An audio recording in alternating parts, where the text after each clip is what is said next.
Қазір әлемнің дағдарыс алдында тұрған анық. Осы ретте еліміз алғашқылардың бірі болып коронавирус салдарына төтеп берудің амалын жасады. Азық-түлік қауіпсіздігі қамтылған заманауи медицина бар. Мемлекет басшысы Қасым-Жомарт Тоқаев шаруалардың жағдайын реттеуге де көңіл бөлді.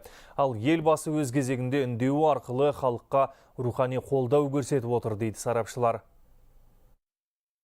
Ұрпақтар сабақтастығы мен дәстүр сабақтастығын екеуін қосқан жерде мынау ізгілік те игілік те қатар жүреді деп айтты. Бұл шындығында да егер осы біз сабақтастықты сақтап, соны бұлжытпай орындайтын болсақ, меніңше көп жетістікке жетеміз. Әсіресе мынау әлем мемлекеттері алаң болып отырған жағдай ғой.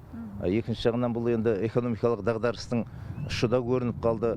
Оның барлығы заңдылық, сондай қиын жағдайлардың заңдылықтары. Бірақ ең бастысы біздің халқымыздың бірлігінің арқасында және ұйымшылдығының арқасында бұл қиындықтан өтеміз деп ойлаймын. Ауыл шаруашылығының саласындағы фермерлерге, шаруашылықтарға көмек көрсету, жанармайдың бағасын төмендету, кредитті төмен несие беру, солардың барлығы да ойлаймын осы дағдарыстан алдын алып отырмыз. Қазір жағдай тұрақтан, сонымен қатар дағдарыстан кейінгі кезеңде де еліміздің жақсы деңгейде шығып кетуіне көп септігін тиеді деп ойлаймын.